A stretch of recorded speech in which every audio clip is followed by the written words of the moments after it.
During this past week, Israel and Hamas conducted a tense hostage and prisoner swap. The exchange turned chaotic as crowds of Palestinians surged to glimpse Israeli captives.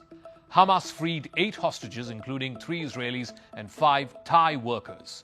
The event angered Israeli Prime Minister Benjamin Netanyahu, who briefly halted the release of Palestinian prisoners. The deal was part of a 42-day ceasefire brokered by Qatar, Egypt, and the United States. Hamas handed over 3 Israeli hostages: Agam Berger, 20 years old, an Israeli soldier; Arbel Yehud, 29 years old; and Gady Moses, who's almost 80. 5 Thai agricultural workers were also freed. But crowds in Khan Yunis surrounded the hostages during the transfer, prompting Netanyahu to condemn Hamas for its brutality.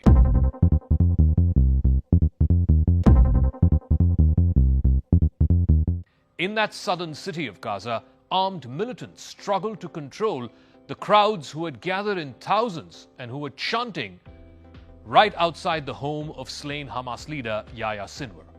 Photographs showed Arbel Yehud, one of the last female hostages in Gaza, escorted by gunmen through throngs of crowds. Gady Moses navigated tight crowds before reaching the Red Cross officials. Netanyahu called the scenes shocking and demanded safer transfer for future exchanges.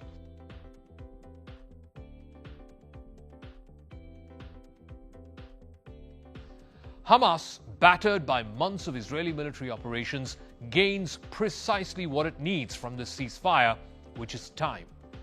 Hamas will use this time to exploit and to regroup its fighters, reposition its rockets, and rebuild tunnels. Meanwhile, Israel surrenders its momentum in this 15-month-long war. Every day the IDF pauses its campaign, it allows Hamas to rearm and entrench its control over Gaza. For Hamas, the hostage swap is not an act of goodwill or temporary pause. It is an act of currency.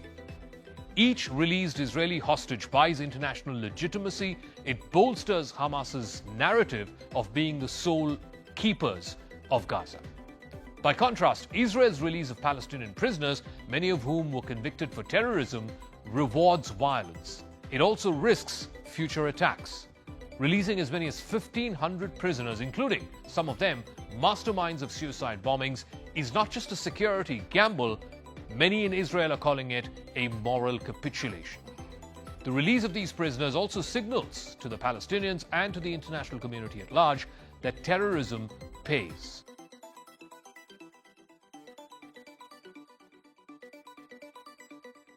Benjamin Netanyahu has been clinging on to power amid plummeting approval ratings and corruption trials. He's clearly prioritized his own short-term political survival over Israel's long-term security. The ceasefire allows him to placate hostage families and their very vocal supporters who've been at his case for the last almost year and a half. But questions are now being asked about the cost of this. By halting military operations before Hamas is entirely dismantled, which was one of the express objectives that was given by Netanyahu before he launched this campaign, that leaves Hamas very much intact to carry out a repeat of the October 2023 massacre. While freeing hostages is the moral imperative here, negotiating with Hamas sets a dangerous precedent. It incentivizes future kidnappings. It undermines Israel's long-standing policy of no concessions and no dialogue with the terrorists. This particular swap this past week marked the 3rd exchange under this truce. Hamas has pledged free 33 hostages in exchange for 1,500 Palestinian prisoners. Israel released over 110 prisoners this past week. In the first tranche, 32 of them were serving life sentences. Palestinians in Ramallah awaited updates outside a government center. The 2023 Hamas attack killed over 1,200 Israelis and abducted 250. Israel's retaliatory strikes in Gaza have caused more than 45,000 deaths as per local health officials, and it has displaced millions. Fighting paused for the truce with another swap that was expected over the weekend. Hamas announced the names of 3 more hostages, including an American citizen whom it said it would release the weekend as part of the ceasefire deal. Those 3 hostages have been named as well as Yarden Baibas, 35 years old, Ofer Calderon, 54 years old, and Keith Siegel, 65, who's an American Israeli. Israel is slated to release, in exchange for these 90 Palestinian prisoners. Netanyahu paused the prisoner releases over safety concerns, but it resumed after mediators assured him of future safeguards. Hamas claimed that the crowds that had gathered in Khan Yunis symbolized Palestinian resilience.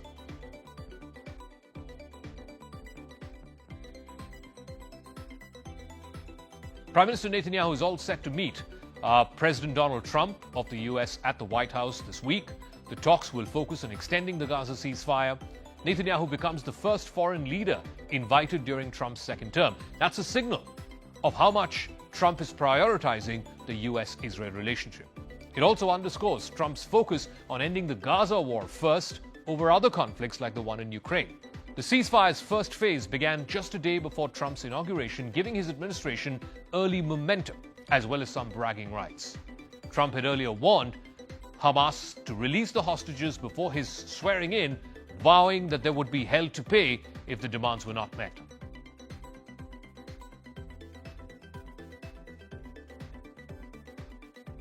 Hamas has perfected the art of weaponizing Gaza. By embedding fighters in hospitals and schools and residential areas, Hamas ensures maximum Palestinian casualties, and that is a tactic designed to turn global opinion against Israel. The ceasefire's humanitarian aid provisions will only deepen this. With Hamas still in power, the ceasefire does nothing to address Gaza's governance vacuum. So, once this ceasefire is over, Israel will soon face a stark choice. One, either to reoccupy Gaza, which is both a political and a military disaster, or simply allow Hamas to continue governing Gaza. Both options are catastrophic.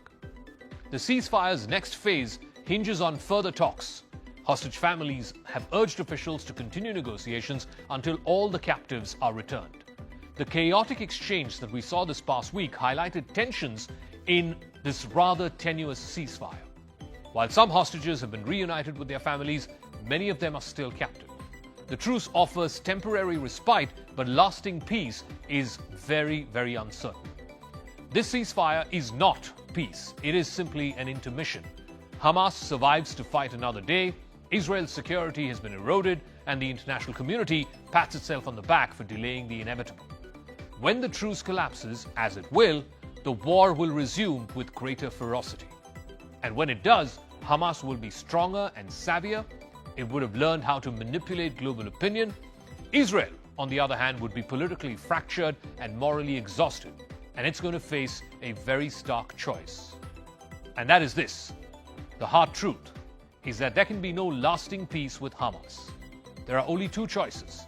Either Israel eliminates the group, or Hamas simply outlasts Israel. This ceasefire chooses the latter.